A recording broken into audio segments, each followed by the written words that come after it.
प्रेरणादायक कहानियाँ। गुरु, शिष्य और किसान की कहानी। बहुत पुरानी बात है, एक गुरु और एक शिष्य थे। वे दोनों बनारस में रहते थे। एक दिन किसी कार्य उज्जैन जा रहे थे। उज्जैन जाते जाते उन्हें रास्ते में ही रात हो गई। चारों ओर घना जंगल था और अंधेरी रात थी।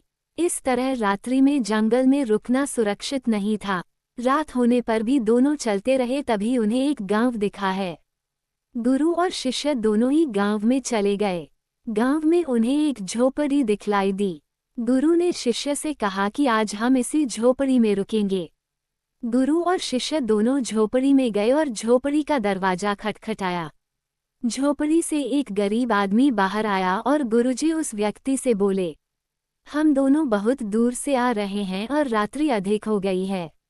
जंगल में रहना खतरे से खाली नहीं है, इसलिए हम रात्रि में यहाँ रुकना चाहते हैं। वो व्यक्तिगत गरीब अवश्य था, किंतु दिल से बहुत नेक इंसान था। उसने सम्मानपूर्वक गुरु और शिष्य को झोपड़ी के अंदर बुलाया और उन्हें स्वादिष्ट भोजन करवाया और रात्रि में सोने के लिए बिस्तर भी लगा दिए। भोजन करने के पश्चात गुरुजी ने उस गरीब व्यक्ति से पूछा, तुम्हारा घर तो बहुत छोटा है, किंतु तुम दिल के बहुत धनवान हो। तुम्हारी रोजी रोटी का साधन क्या है? उस गरीब व्यक्ति ने गुरु के मुंह से अपनी प्रशंसा के लिए धन्यवाद दिया और बोला, मेरे पास इस गांव में सबसे अधिक जमीन है, किंतु वह जमीन बंजर है, जिस पर किसी भी प्रकार की खेती संभव नहीं है। इसलिए मैंने अपनी रोजी रोटी पालन के लिए एक भैंस रखी है। उसी भैंस का दूध और घी बेचकर मैं अपनी रोजी रोटी चलाता हूँ। उस व्यक्ति की बात गुरु जी को कुछ अजीब सी लगी, किंतु वो कुछ नहीं बोले और सोने चले गए। देर रात में गुरु जी उठ गए और अपने शिष्य से चलने के लिए कहा। दोनों गरीब व्यक्ति को बिना बताए घर से निकल गए और जाते जाते गुरुजी उसकी भैंस को अपने साथ ले गए। अपने गुरु का यह आचरण शिष्य को अच्छा नहीं लगा और वह बोला, गुरुजी, इस गरीब व्यक्ति के पास रोजी रोटी का यही एकमात्र साधन है। अगर हम इसे ले गए तो यह व्यक्ति अपनी रोजी रोटी कैसे चलाएगा?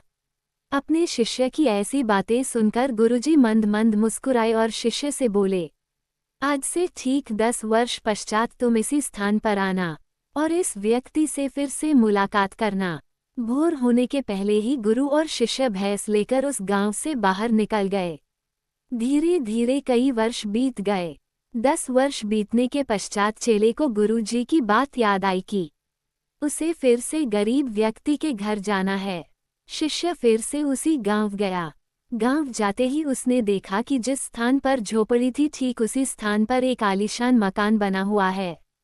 ये देखकर उसे बड़ा आश्चर्य हुआ।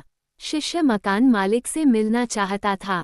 जैसे ही शिष्य मकान के पास गया, उसने उसी गरीब व्यक्ति को देखा, किंतु इस बार गरीब व्यक्ति बहुत अच्छे कपड़े पहने हुआ था और देखने में बहुत ही संपन्न प्रतीत हो रहा था। शिष्य उस व्यक्ति के पास पहुंचा और बोला, क्या आपने मुझे पहचाना? मैं वही बालक हूँ जो आज से 10 वर्ष पहले रात्रि हो जाने के कारण अपने गुरु जी के साथ आपके घर रुका था।